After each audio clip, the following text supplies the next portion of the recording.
everyone. Rebecca Terrell with The New American. I have a wonderful guest with me today. Lisa Woods lives in Medina, Ohio, and she's involved in numerous educational related causes and organizations at the local, state, and national levels. She and her husband, Jim, her late husband, founded the nonpartisan Medina County Friends and Neighbors, which is a grassroots organization with more than 1,000 members right there in her home county. They promote liberty and educating citizens on important issues affecting them. Lisa, thank you so much for being with us today. Thanks for having me. Absolutely. Now, you earned your stripes as a homeschooling mom, and I want you to give our viewers an insight into how that got you and your husband involved in politics and political activism. I think it did start when we pulled our oldest daughter out of high school. They had some of the summer reading books really kind of lit a fire under my husband's back. We started in Medina County Friends and Neighbors, mainly because our local Republican Party was kind of unresponsive and kind of hard to find, almost like they were a secret society. We moved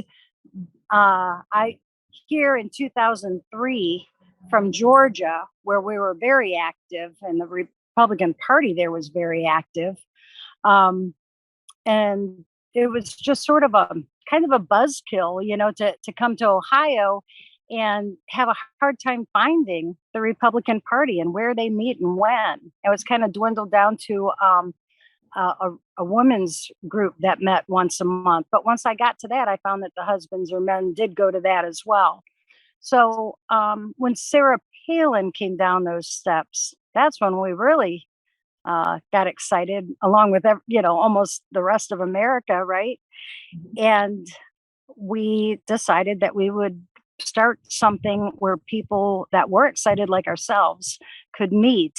And we were only going to have a couple of meetings, and then we were going to funnel them to the Republican Party. But after a couple of meetings, and then, of course, Barack Obama won, I remember asking my husband before the election, I said, what if we don't win? And I remember him saying, we'll have 4 hard years of work, 4 years of hard work to do. And here we are 14 years later. So true. Now, besides leading McFan, you have also served on Ohio's State Board of Education, and you represented more than 1 million constituents. You're a vehement opposer of critical race theory, and you worked hard on that topic during your years on the State Board of Education. Can you give us some insights about your work there? Yeah, that was amazing. Again, my husband was really more the brains and the activist behind all these things that we did. And he passed away in 2014, but it was in 2016 when I was actually approached to run for the state board. It was 10 days before the deadline and to get your name on the ballot. And I had coffee with a couple of people, and they asked me to run. And I said, you've got to be kidding me. I cannot be the best you would have to run for this position. And they said, no, Lisa, you can do this and you will win if you run. And sure enough, I think it was on the coattails of Trump, but I won by a teachers union incumbent. I think it was around 68%. Wow. Yeah, it was quite a win. That just shows that people do want to make America great again, as the MAGAs say. Right. But along with founding McFan, of course, you also helped start the Buckeye School District's ABC program. ABC, does that stand for anything but critical race theory? So that's Advocates for Buckeye Community. Yeah. And so it's a group not just for parents, but anyone that cares about where their tax dollars are going, especially in education. So it could be, just any of the constituents in this area. And Melissa Clifford is an amazing, very organized gal, and she started this, and I was one of the first people that she talked to. She came to a McFan meeting and was really excited, and I'm really happy to be part of that group, because now we're really on the local, state, and federal issues, and I think that's where it's hard to find bridges between those different ones. People tend to be in their own silos when it comes to education, and it's just huge, right? It's like a Titanic of information, and often people don't understand that what happens on the state level takes about a year to come down to the district level, and people that are so busy with their districts don't have time or the understanding to watch the state level. And then, of course, we've got the federal level doing their thing as well. So today, in fact, one of the things that kept me busy was working on all three of those levels right now, because we have a resolution coming up at the State Board of Education with a conservative board member that is about what's going on right now with Title IX. So to get people to understand that it's tough. It's really tough to get your average person who's busy working their jobs. They might not be politically involved like we are, to understand what's coming down the pike. Right, exactly. Now, another thing that's so impressive to me on your resume is your involvement with the Buckeye Firearms Association. You are qualified under their faculty administrators safety training and emergency response program to respond appropriately in an active shooter situation. And you told me that you were the only state board of education member qualified under that program. That's very odd to me. Thank you for bringing that up. That's something that was an amazing part of understanding school safety, just the whole big picture of what's going on with kids.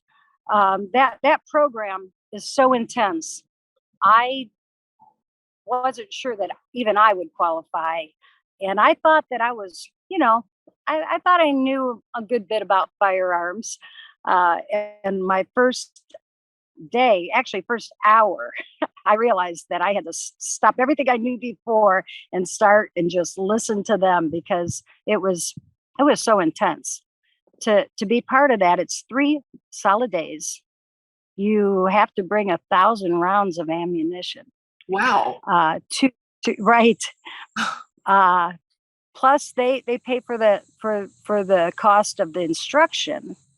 You bring your own firearm if you have one. And they teach 24 people at a time. So there's always, while we're actually learning to shoot, there's 12 online and 1 behind each one. And is it teachers Absolutely. and administrators?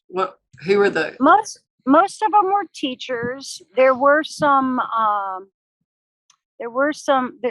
think there was a superintendent, a principal, there was a pilot, and there were 3 police officers within that 24 people. I know there was also 2 fellows from a library. So these were people that would be working in an area where they might be the person that would have to, protect constituents or the people like in a library or the schools. Okay, so but this is not the end. Your resume just goes on and on and on. I'm so impressed with you.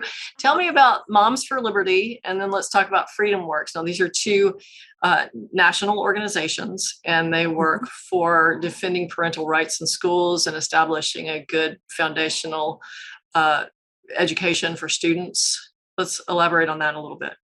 Sure. Freedom Works has been involved with McFan. I would say probably by 2009, my husband worked with them. And then after my husband passed, they approached me on education. I've been to DC many times in different capacities. One time, I actually was the leader to lead a bus group that Freedom Works helped with the bus, and then how do you say it? Was an organizer to get this busload of people to be at a rally for one of the Supreme Court judges.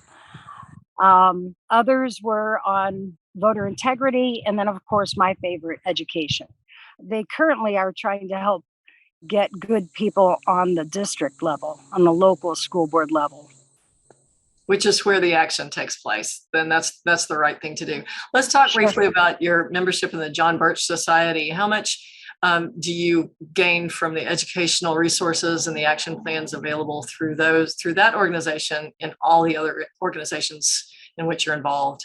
There's so many ways of getting information. You have to be careful who you go to first and foremost. And I find that John Birch has the best intelligence for what I need to know. Thank you so much, Lisa, for your time today. Before we close, I'd like you to give us some advice about how we can each individually get involved the way you have. Well, I would say wherever you are at, whatever step you're on, just take that first step up. Don't ever think that you're not good enough to do good things. And I think that's where people get caught up. They think that they might have their own reservations about themselves.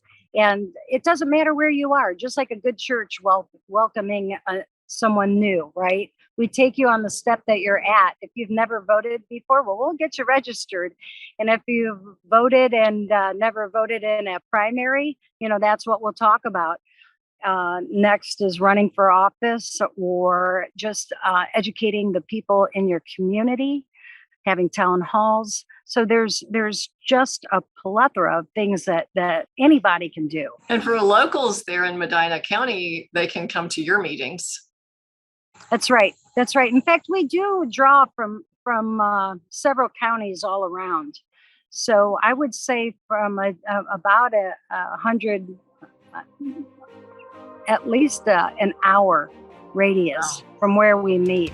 We do get people from several counties over because we have such great speakers. That is fantastic. Wonderful. Well, God bless you. And thank you so much for your time today, Lisa. All right. Thank you. Thanks for having me.